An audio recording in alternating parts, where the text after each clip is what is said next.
বিশ্রাম নিন, রোদে বেরিয়ে কষ্ট করে প্রচার করার দরকার নেই। মানুষ তৃণমূলের সঙ্গে আছে। চাঁচল বিধানসভাতেও তৃণমূল জয়যুক্ত হবে। বুধবার মালদার চাঁচলের কলিগ্রামে ভোট প্রচারে বেরিয়ে ওই কেন্দ্রের বিজেপি প্রার্থীকে কার্যত এমনই কটাক্ষের বাণে বিদ্ধ করলেন চাঁচল বিধানসভার তৃণমূল প্রার্থী প্রসূন ব্যানার্জি।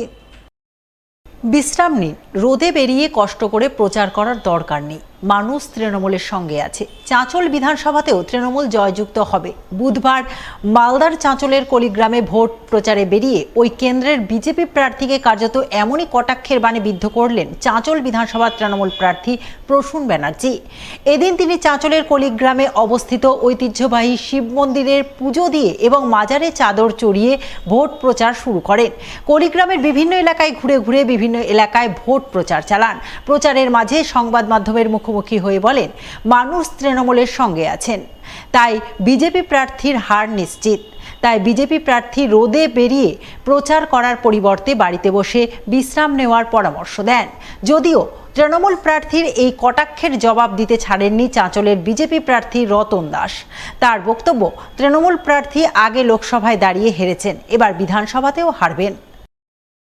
আমার একটাই পয়েন্ট থাকে, সেটা হচ্ছে একটা ডেমোক্রেসিতে বিভিন্ন দল রাজনৈতিক লড়াই করবে। আমরা মনে করি যে নির্বাচন লড়াই করার অধিকার সকলের আছে, আর মানুষের উপরে আমাদের আস্থা আছে। আমরা মানুষের কাছে যাচ্ছি। মানুষের যেটা মোটামুটিভাবে যেটা বক্তব্য, সেটা হচ্ছে যে সবাই জানে যে উনি হয়তো এখান থেকে মানে সেভাবে কন্টেস্টের মধ্যে নেই। এখন একটা দলের প্রতিদ্বন্দ্বিতা করছেন, ওনাকে তো ওনার কথা বলতেই হবে। পশ্চিমবঙ্গ, পুরো পশ্চিমবঙ্গে মমতা বন্দ্যোপাধ্যায়কে ভালোবাসে, সুতরাং কোনো জায়গাতেই অন্য কোনো কারোর গড় টর নেই। তিনি যেখানে থাকেন তার সেখানে কিছু মানুষ 10-20টা প্রতিবেশী পরিচিত থাকতে পারে, ওটা কোনো বড় ব্যাপার নয়।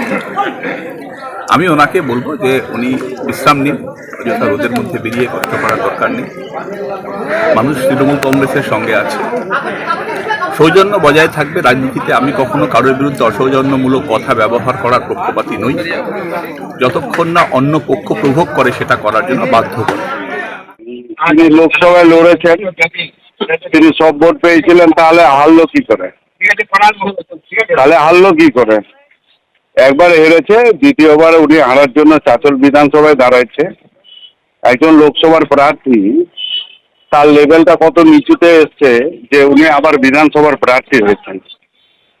আমাকে কটাক্ষ করে কোনো লাভ হবে না। আমি পঞ্চায়েতের মেম্বার আছি, আমাকে পার্টি বিধানসভার প্রার্থী করেছে।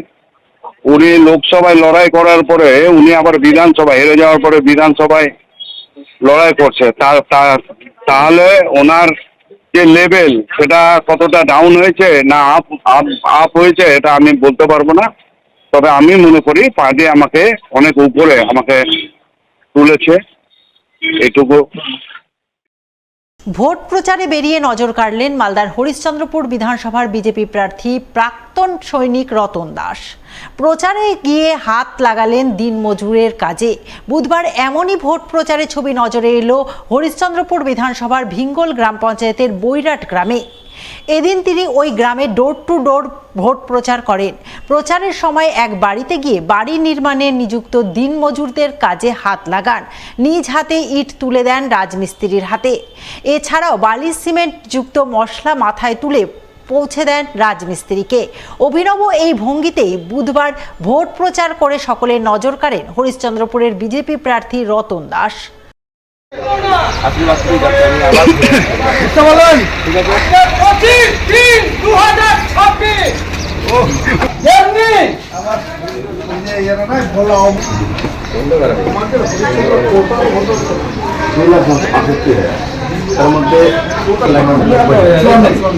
ভিঙ্গল জিপি বৈরাট থেকে শুরু করলাম, মায়ের দর্শন করলাম, তারপরে বাড়ি বাড়ি অভিযান শুরু করলাম। প্রত্যেক মা বোনদের কাছে গেলাম, তারা সহানুভূতি করলো। আমরা এবার আপনাদের মতো ছেলেকে মানে ক্যান্ডিডেট চাই, যে আর্মি থেকে এসছেন ভালো, তার জন্য আমরা আপনাকেই সাপোর্ট করব। আজকে বৈরাহাট থেকে শুরু কোনার, লক্ষণপুর, কুনুয়া, লাস্ট কুনুয়াতে যাব, সেখান থেকে সমাপ্তি করবো। সেখানে ভগবত পাটের আছে, সেখানে যাব। আসন্ন বিধানসভা নির্বাচনের প্রাক্কালে এবার মালদার মোথাবাড়ি বিধানসভা এলাকায় কংগ্রেস দলে ভাঙন ধরালো তৃণমূল। কংগ্রেস ছেড়ে প্রায় 50টি পরিবারের সদস্যরা যোগদান করলেন তৃণমূলে।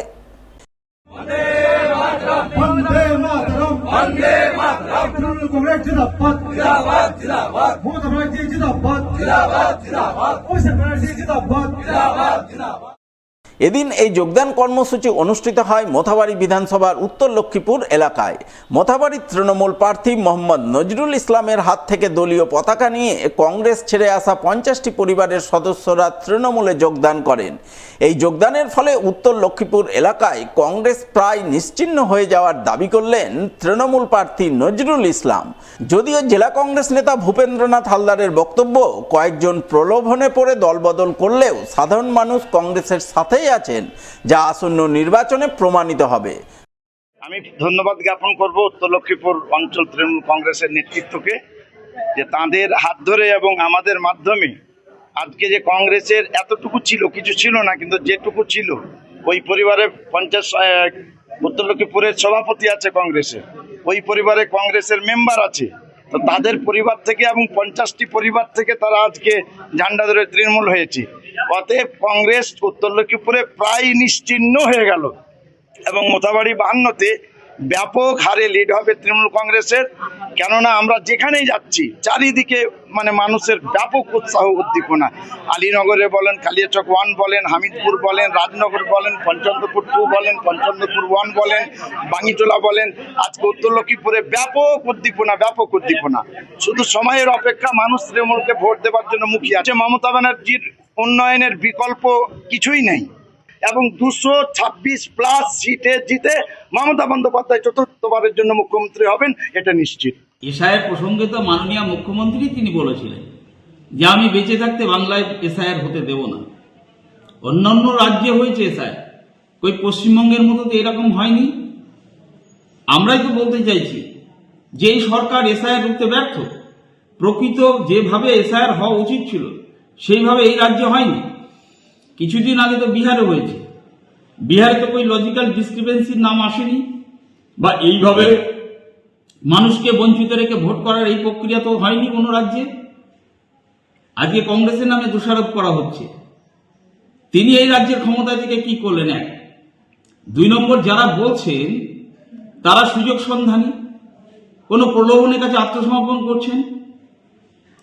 প্রতিনিয়ত আমরা দেখছি তৃণমূলে যখন পায়ের তলার মাটি সরে যাচ্ছে তখন এই দল ভাঙানোর খেলায় তারা মজেছে। একটা কথা পরিষ্কার, যে কিছু মানুষ তারা হয়তো প্রলোভনের কাছে আত্মসমর্পণ করবে, কিন্তু সাধারণ যারা মানুষ, যারা তাদের ভোটাধিকার প্রয়োগ করে জনপ্রতিনিধি তৈরি করেন, সাধারণ আমজনতা নাগরিক, তারা কিন্তু এই দল ভাঙনের খেলা বিশ্বাস করছেন না এবং পছন্দ করছেন না। নির্বাচন আসতে গেলে সাধারণ মানুষ এর জবাব দেবে। 23শে এপ্রিল আসছে দিন, নিজের ভোট নিজে দিন। বুধবার এমনই স্লোগান তুলে ধরে নতুন ভোটারদের ভোটদানে উৎসাহিত করতে বিশেষ উদ্যোগ গ্রহণ করলেন মালদা জেলা নির্বাচন আধিকারিক। উদ্যোগের অঙ্গ হিসেবে মালদা জেলা নির্বাচনী ম্যাসকট ফজলি বাবুর প্রচার ট্যাবলো উদ্বোধন করলেন মালদার জেলাশাসক তথা জেলা নির্বাচন আধিকারিক রজনবীর কাপুর। উদ্বোধন পর্বে জেলাশাসক ছাড়াও উপস্থিত ছিলেন অতিরিক্ত জেলাশাসক পুষ্পক রায় সহ অন্যান্য প্রশাসনিক আধিকারিকরা। তাদের সকলের উপস্থিতিতে জেলাশাসক রজনবীর কাপুর ফজলিবাবুর ম্যাসকটের পাশে নিজের স্বাক্ষর করে জেলাবাসীকে ভোটদানের জন্য প্রচার ট্যাবলোর উদ্বোধন করেন, যাতে নতুন প্রজন্মের ভোটাররা ভোটদানে উৎসাহিত হন। এসডি বলে আমাদের একটা ক্যাম্পেইন চলে, যেখানে আমরা ভোটার পার্টিসিপেশন বাড়ানো এর জন্য কাজ করি এবং স্পেশালি ইয়ং ভোটার্স যারা আছে তাদেরকে উৎসাহিত করার জন্য ভোট দিতে যাতে সবাই এগিয়ে আসে। এখানেও বলা আছে নিজের ভোট নিজে দিন। আসছে দিন 23শে এপ্রিল আসছে দিন এরকম। তো 23শে এপ্রিল আমাদের যে ইলেকশন আছে সামনে, সেই ইলেকশনের দিন যাতে ফুল ডেতে যাতে বেশি করে পার্টিসিপেশন হয়, তার জন্য শুধু আজকে জেলা লেভেলে শুধু না, মহকুমা লেভেলে এবং ব্লক লেভেলের থেকেও যারা এবং বুথ লেভেল করতে হবে, আমরা সবাইকে এনকারেজ করার জন্য করছি। আর এটা হচ্ছে আমাদের একটা ক্যাম্পেইন যেটা বিভিন্ন রকম অ্যাক্টিভিটির মধ্যে আছে। আজকে আমরা ম্যাসকট আনভিলিং করলাম, এরপরে আমরা